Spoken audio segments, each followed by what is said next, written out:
Mr. Jones from North Carolina.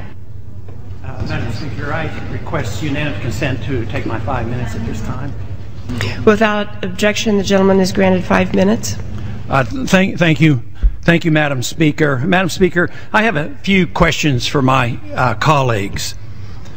What if our foreign policy of the past century is deeply flawed and has not served our national security interests? What if we wake up one day and realize that the terrorist threat is a predictable consequence of our meddling in the affairs of others and has nothing to do with us being free and prosperous? What if propping up repressive regimes in the Middle East endangers both the United States and Israel?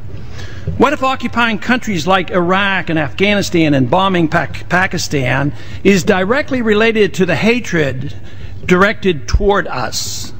What if someday it dawns on us that losing over 5,000 American military personnel in the Middle East since 9/11 is not a fair trade-off for the loss of nearly 3,000 American citizens, no matter how many Iraqi, Pakistani, and Afghan people are killed or displaced?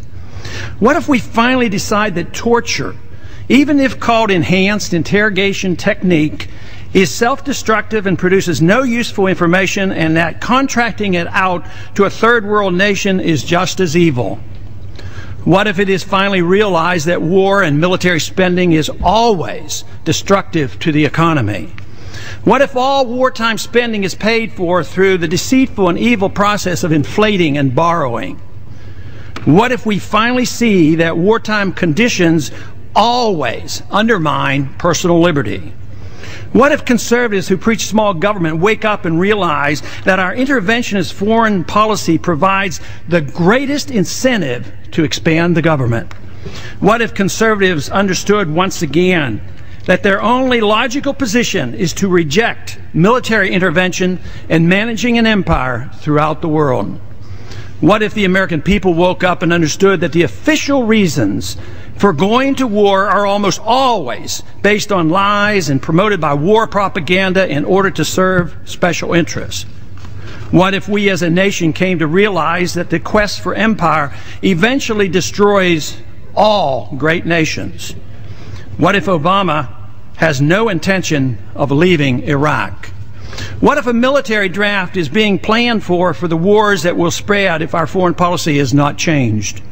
What if the American people learn the truth, that our foreign policy has nothing to do with national security, that it never changes from one administration to the next? What if war and preparation for war is a racket serving the special interests?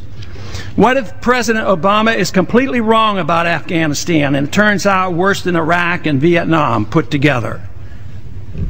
What if Christianity actually teaches peace and not preventive wars of aggression? What if diplomacy is found to be superior to bombs and bribes in protecting America? What happens if my concerns are completely unfounded? Nothing. But what happens if my concerns are justified and ignored? Nothing good. And I yield back the balance of my time. Ms. Woolsey from California.